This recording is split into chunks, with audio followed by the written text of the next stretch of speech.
నమస్తే, welcome to signal TV. తెలంగాణలో machine Bhagiratha కాంట్రాక్టర్లకి కూడా గత 2-3 సంవత్సరాల నుంచి వెళ్ళి వాళ్ళకి కాంట్రాక్ట్ డబ్బులు ఏవైతే ఉన్నాయో అవి రావట్లేదు. దీనికి తరపున ఆల్రెడీ ప్రభుత్వంతో మాట్లాడాము, కానీ ఆపిస్తామని చెప్పేసి కూడా స్కిప్ చేస్తుంది అని చెప్పేసి కూడా గవర్నమెంట్ అని చెప్పేసి ఇటు కాంట్రాక్టర్లు మాట్లాడుతున్న పరిస్థితి. ప్రస్తుతానికి మనతో పాటు కొంతమంది ఉన్నారు, వారితో మాట్లాడే ప్రయత్నం చేద్దాం. బాబాయ్ నమస్తే. నమస్తే. ఎక్కడి నుంచి వచ్చిరే? నేను మిర్యాలగూడ నుంచి వచ్చిండు, నల్లగొండ నుంచి వచ్చిండు, కరీంనగర్ నుంచి వచ్చిండు, మహబూబాబాద్ నుంచి వచ్చిండు. వీళ్ళందరూ కూడా ఖమ్మం నుంచి కూడా వచ్చారు.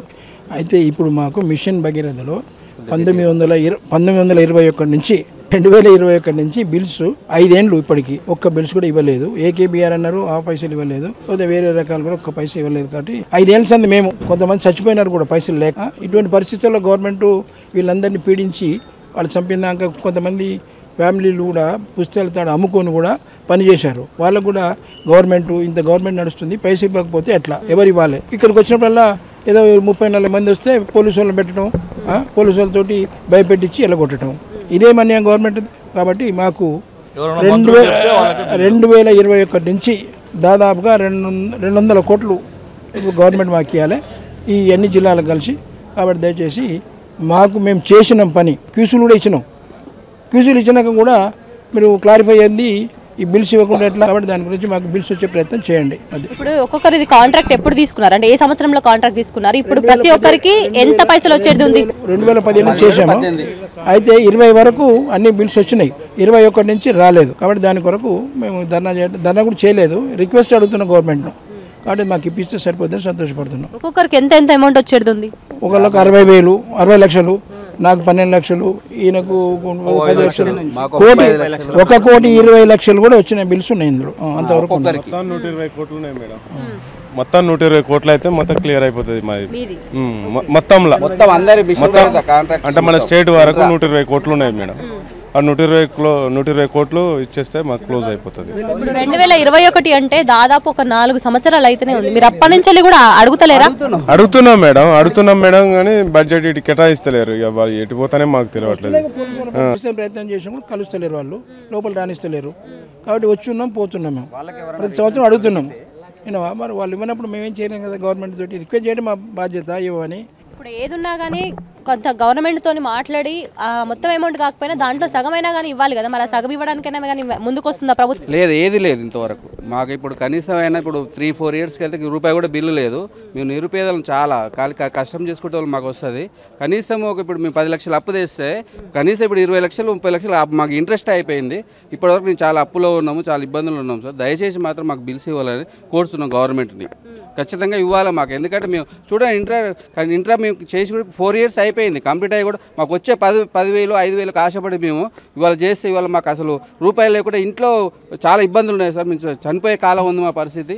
ఖచ్చితంగా మాత్రం మాకైతే బిల్స్ ఇవ్వాలని గవర్నమెంట్ని ప్రాధాయపడుతున్నాం. కానీ బట్టి విక్రమానికి కోరుతున్నాం. ఖచ్చితంగా మేము బట్టి గారికి దృష్టి తీసుకుపోతాము. ఒక నెలలో మీరు క్లియర్ చేస్తామని చెప్పింది. ఈరోజు కూడా మేడంని కలవడానికి వస్తే లేదు అని చెప్పినారు. మాకు అక్కడి నుంచి కూడా పోలీస్ పహారా స్టార్ట్ అయింది. మేము ప్రగతి భవన్ పోయిన 8 గంటలకే అక్కడి నుంచి మాకు ఎస్కార్ట్లు స్టార్ట్ అయ్యి మేము ఎక్కడుంటే అక్కడ మేము టీ తాగడానికి పోయినా అక్కడ పోలీసులు ఫోటో కొడతారు. మేము ధర్నా చేస్తానికి వస్తున్నామా, ఏమైనా దోపిడీ చేయడానికి వస్తున్నామా అర్థం కావట్లేదు. వచ్చి మేము ఇక్కడికి రాకముందే ఇక్కడ మళ్ళీ పోలీసు వాళ్ళు వచ్చారు. మేము ఏఎన్సీ గారిని కలవడానికంటే మాకు సంబంధం లేదు, గేట్ దగ్గర నాటెలవడం అని చెప్తున్నారు. మాకు ఇవ్వండి, మేమేమో డబ్బులు అడుగుతున్నామా? మా పైసలే, మేము ఫ్రీగా అడుగుతలే. కంపెనీ వాళ్ళకి ఇచ్చారు. నిన్న కాక మన 120 కోట్లు మెగా వాళ్ళకి ఇచ్చినారు. రాఘవ కన్స్ట్రక్షన్స్, జీవీపీఆర్ వాళ్ళకి ఇచ్చినారు. మాకు ఇవ్వలేదు. మేమేమైనా పాపం చేసినామా? మేము పని చేసినామో మాది వచ్చి వెరిఫికేషన్ చేసుకోండి, అది కూడా చెప్పినాం. నువ్వెందుకు నన్ను క్వశ్చన్ చేస్తున్నావు అంటే ఏఎన్సీ గారు సింగిల్గా పోతే ఒక్కరోజు కూడా నా రూమ్లోకి రావద్దు అని చెప్పి ఆయన డైరెక్ట్ అంటున్నాడు. మరి మేము ఎవరిని కలవాలి? మీరు గవర్నమెంట్ అడగనట్టు. గవర్నమెంట్ రిప్రజెంటేటివ్ కదా ఆయన. ఆ రిప్రజెంటేటివ్ కూడా మాకు ఛాన్స్ ఇవ్వట్లేదు మాకు కలవడానికి. ఈ రోజు కూడా ఒక 5గురిని పంపించిండు. మరి 5గురికి ఏం చెప్పి పంపిస్తాడో అర్థం కావట్లేదు. ఎంతసేపు ఉన్నా పోలీసు వాళ్ళతోటి. ఒకవేళ వాళ్ళ రిఫరెన్స్ ఎవరన్నా పోతే నా టోకెన్ 2021లో పడింది, నా ముందు టోకెన్ ఇచ్చినారు, నా తర్వాత టోకెన్ ఇచ్చినారు, నాది పక్కన పెట్టినారు. 2022లో ఒక టోకెన్ వచ్చింది, నాకు పడింది, ఆ పైసలు కూడా లేవు. దాని ముందు టోకెన్ వచ్చింది, దాని తర్వాత టోకెన్ వచ్చింది. ఎందుకు ఆపుతున్నారు అంటే నాకు సంబంధం లేదు. నన్ను ఎందుకు అడుగుతున్నాను? బడ్జెట్ ఏసీ గారిని అడిగిన, నాకు సంబంధం లేదండి, ఈఎన్సీ గారు చెప్పినట్టు నేను చేస్తాను. ఇది ఎక్కడుంది న్యాయం? మరి ఎవరి దగ్గర ఆగిపోతుంది అసలుకి? ఇక్కడే మొత్తం ఈఎన్సీ గారి దగ్గరికి పేమెంట్ వస్తుంది. వాళ్ళకు నచ్చిన వాళ్ళకి మాత్రం వాళ్ళు ఇస్తున్నారు. అది ఓపెన్ ఫ్యాక్ట్, అందరికీ తెలుసు. కానీ చిన్న చిన్న కాంట్రాక్టర్లు మాత్రమే పక్కన పెడుతున్నాడు. ఎంతసేపు ఉన్నా చిన్న కాంట్రాక్టర్లు వీళ్ళు ఏం చేయలేరు. వీళ్ళు ఏం ధర్నాలు చేసినా వెంబడే పోలీసు వాళ్ళు వస్తారు. వీళ్ళు కనీసం గేట్ దగ్గర కూర్చునే రైట్ కూడా లేదు అన్నట్టు వాళ్ళని కనీసం పంపించేస్తే వీళ్ళు వెళ్ళిపోతారు. పెద్ద పెద్ద కంపెనీలలో మినిస్టర్ల ఫైర్ వీల్ ఉంటుంది, ఖచ్చితంగా వాళ్ళకి వెళ్ళిపోతుంది. అది వాళ్ళు ఈరోజు డేటా తీస్తే కూడా తెలుస్తుంది. 2021 నుంచి ఎంతమందికి బిల్లులు ఇచ్చినారు, ఎన్ని కంపెనీలకు ఇచ్చినారు, ఎంత పెద్ద కాంట్రాక్టర్లు ఇచ్చినారో తెలుస్తుంది. మాది మాత్రం పక్కనే ఉంది. మేమేమన్నా చేయకూడని పనులు చేసినామా? విత్ ఇన్ అగ్రిమెంట్ టైంలో చేసినాం. ఇంకా కూడా కంప్లీషన్ రిపోర్ట్లు చేయకుండా మమ్మల్ని అక్కడ తిప్పుతున్నారు, ఏఈలు డీఈల పరిధిలో. ఇక్కడేమో పాత బిల్లు లేకుండా ఇక్కడ తిప్పుతున్నారు. ఎంతవరకు న్యాయం? ఇప్పుడు మీరు మొత్తం 1,30,00,000 అని చెప్పేసి కూడా మినిమం 50,000 అమౌంట్ నుంచి మాక్సిమం అమౌంట్ 1.3 crore వరకు ఆగింది ఒక్కొక్క కాంట్రాక్టర్కి. మీది మొత్తం ఎంత బడ్జెట్ ఉంటుంది? మాది మొత్తం 126 కోట్లు అయితే మాది మొత్తం మిషన్ భగీరథ ప్రోగ్రామ్ క్లోజ్ అవుతుంది.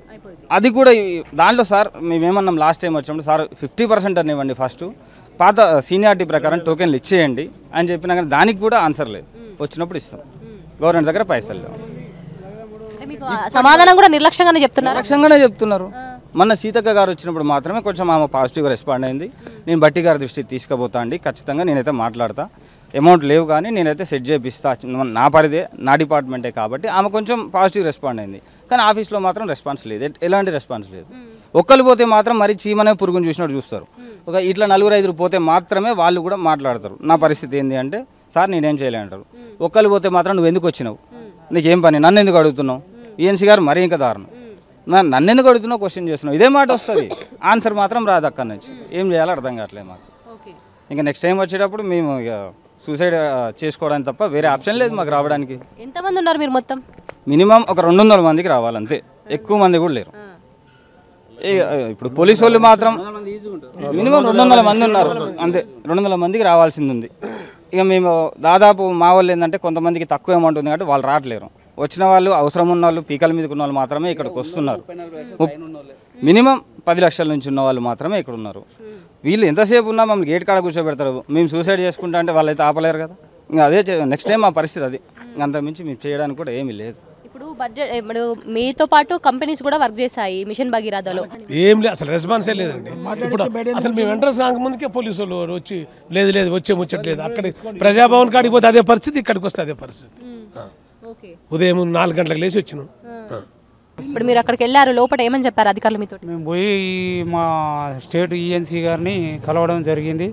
కలవడం జరిగితే ఆయన ఏమంటున్నారంటే, మేము ఎప్పటి నుంచో గవర్నమెంట్కి ఫార్వర్డ్ చేస్తూనే ఉన్నాం, గవర్నమెంట్ నుంచి ఇంకా నిధులు సమకూరలేదు, ఆ నిధులు ఎప్పుడైతే సమకూరుతాయో అప్పుడు మీకు ఇస్తామని ఎప్పుడు చెప్పినట్టే గత 3 సంవత్సరాల నుంచి ఏ విధంగానైతే సమాధానం దాటవేసుకుంటూ వస్తుండో ఈరోజు కూడా అట్లే చెప్పడం జరిగింది. డబ్బులు మాత్రం ఇప్పుడు వచ్చే పరిస్థితుల్లో లేదు, మీరే పోయి ఫైనాన్స్లో ఫైరో చేసుకొని ఫైనాన్స్ సెక్రటరీని కలువురి, ఆర్థిక శాఖ మంత్రిని కలువురి అని దాటవేసే సమాధానం చెప్తుండు. మమ్మల్ని లోపలికి రాకుండా ఈరోజు మీరు కూడా చూస్తున్నారు.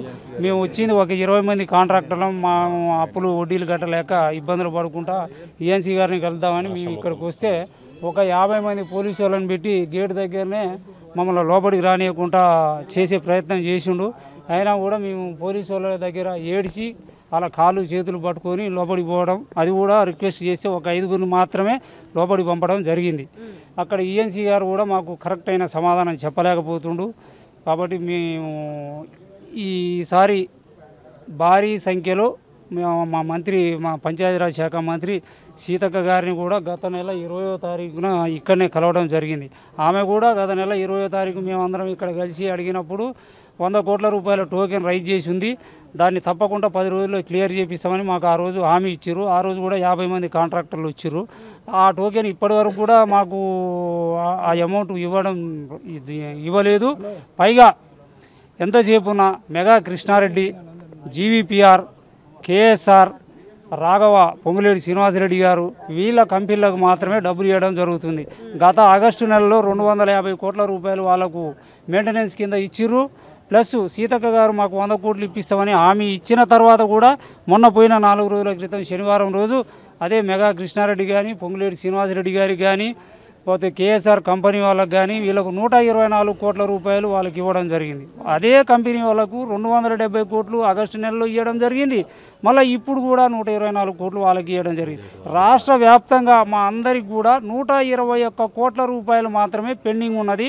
ఇది 3 సంవత్సరాల నుంచి మేమందరం చెప్పులు అరిగిపోయేటట్టు తిరుగుతున్నాం. మేము అప్పులు తెచ్చి బంగారాలు బ్యాంకులో పెట్టి నానా ఇబ్బందులు పడి మేము 3 సంవత్సరాల క్రితం ఈ పని చేస్తే ఈఎన్సీ గారు ఇక్కడ సరైన సమాధానం చెప్పట్లేడు. అక్కడ ఎవరన్నా మంత్రి గారిని కలిసి రిక్వెస్ట్ చేసుకుందామని ఒక లెటర్ రాసుకొని మేము పోతే వాళ్ళు పోలీసు వాళ్ళు ఆడ ఉండి మమ్మల్ని రానియట్లే. కనీసం పిఓలని రిక్వెస్ట్ చేస్తున్నాం. మేము మేడం గారిని కలుస్తాం, కాంట్రాక్టర్లు ఇక్కడికి వస్తున్నారని తెలియగానే వాళ్ళు ఇక్కడి నుంచి ఎటో పోతురు, అక్కడ ప్రోగ్రామ్ అని ఇక్కడ ప్రోగ్రామ్ అని. మాకు ఎవరు కరెక్ట్ టైంకి మాకు ఎవరు అపాయింట్మెంట్ ఇవ్వట్లేరు. ఇక బట్టి గారి కాడికి కూడా పోవాలనే ప్రయత్నం చేస్తున్నాం కానీ మాకు అపాయింట్మెంట్ ఇచ్చేటోళ్ళు ఎవరు లేరు. మేమందరం కూడా చిన్న చిన్న కాంట్రాక్టర్లు. మేము 150-200 కిలోమీటర్ల నుంచి వచ్చిన ప్రతిసారి మనిషికి నిజామాబాద్ కానీ వరంగల్ కానివ్వండి, కొత్తగూడెం, భద్రాద్రి ఈ అన్ని జిల్లాల నుంచి కాంట్రాక్టర్లు సిద్దిపేట, వరంగల్, ఆదిలాబాద్, మంచిర్యాల, నల్లగొండ, సూర్యాపేట, మైబాద్ ఈ ప్రాంతాల నుంచి కాంట్రాక్టర్లు ఒక్కొక్కరు 1000, 1500, 2000 ఖర్చు పెట్టుకొని ఇక్కడ దాకా వస్తే కూడా కనీసం మా బాధలకు కొంత రెస్పాన్స్ ఇచ్చే నాదుడు లేకుంటాడు. మా ఈఎన్సీ గారు కూడా వచ్చిన ప్రతిసారి ఇదే చెప్తాడు, గవర్నమెంట్ డబ్బులు ఇవ్వాలి, డబ్బులు ఇస్తే మీకు ఇస్తా, నేను పనులు చేయించుకొని మమ్మల్ని ఎందుకు ఇట్లా తిప్పలు పెడుతూ సార్ అంటే, పని నేను చేయించిన జిల్లా స్థాయి అధికారులు చేయించురు, వాళ్ళని అడుగురి, నన్ను అడుగుతావేంది అని ఇట్లా సమాధానం చెప్తుండు. ఈరోజు మంత్రి సీతక్క గారి దాకా ఈ సమాచారం చేరవేస్తారని మిమ్మల్ని కూడా రిక్వెస్ట్ చేస్తున్నా. మంత్రి సీతక్క గారు ఇకనైనా ఫైనాన్స్ మంత్రి బట్టి విక్రమార్క గారు స్పందించి వెంటనే 121 కోట్ల రూపాయలకు 500 మంది కాంట్రాక్టర్లు ఉన్నాం. ఈ చిన్న చిన్న కాంట్రాక్టర్లు చాలా అప్పుల బాధలో ఉన్నారు. దయచేసి మన ప్రభుత్వం, కాంగ్రెస్ ప్రభుత్వం వస్తే మన బాధలు తీరుతాయి, అన్ని రకాలుగా మనకు అనుకూలంగా జరుగుతుంది, పేదోళ్ళకు న్యాయం చేస్తుందని మనం అందరం కూడా కాంగ్రెస్ పార్టీకి ఓట్లేసి గెలిపించుకున్నాం. కనీసం ఇలా చిన్న చిన్న కాంట్రాక్టులకు కూడా డబ్బులు ఇవ్వకుండా ఆత్మహత్యలు చేసుకునే పరిస్థితికి దిగజారింది. ఇప్పటికైనా దయచేసి మాకు 121 కోట్ల రూపాయలను చెల్లించి మా అన్ని కుటుంబాలు రోడ్డున పడకుండా ఆదుకోవాలని మేము కోరుకుంటున్నాం. సో మొత్తానికి కూడా ఇటు ఇంజనీర్ల ఆఫీస్ దగ్గరికి వచ్చి ఇక్కడ మాట్లాడడానికి ఈఎన్సీ ఎవరైతే ఉన్నారో మరి ఆయన ఇక్కడ మాట్లాడడానికి పర్మిషన్ ఇవ్వట్లేదు. అట్లీస్ట్ ఆల్రెడీ లాస్ట్ టైం కూడా సీతక్కతో మాట్లాడాము దీనికి సంబంధించి. మరి ఆమె ఆర్థిక శాఖ మంత్రి బట్టి విక్రమార్కతో మాట్లాడి మా ప్రాబ్లమ్ సాల్వ్ చేస్తానని చెప్పింది. ఈ మాట చెప్పి కూడా 4 రోజులకు దాటిపోయింది. ఇక్కడికి వచ్చి మాట్లాడదామంటేనేమో పోలీసులు లోపలికి ఎలా చేయట్లేదని చెప్పేసి కూడా ఇప్పుడు ఏవైతే ఉన్నాయో 130 కోట్లు మా బడ్జెట్, అది చాలా చిన్న బడ్జెట్, రాష్ట్ర ప్రభుత్వం దగ్గర పైసలు లేవు అని చెప్తున్నారు. మళ్ళీ ఒక పక్కంగా కూడా క్లియర్ చేస్తామని చెప్పేసి కూడా చెప్తున్నారని చెప్పేసి కాంట్రాక్టర్లు చెప్తున్న పరిస్థితి. ఈ మిషన్ భగీరథ వల్ల ప్రతి ఒక్క ఇంటికి నల్ల అనేది ఏర్పాటు చేశారు. దీని తరపు నుంచి మాతో పాటు పనిచేసిన సంస్థలు ఏవైతే ఉన్నాయో వాటికైతే అమౌంట్లు ఇస్తున్నారు కానీ మా చిన్న చిన్న కాంట్రాక్టర్లకు అమౌంట్ ఇవ్వట్లేదని చెప్పేసి కూడా ఇటు కాంట్రాక్టర్లు వాళ్ళ బాధను వెలిబుచ్చుతున్న పరిస్థితి. కెమెరా పర్సన్ రాజుతో శైలజ, సిగ్నల్ టీవీ, హైదరాబాద్.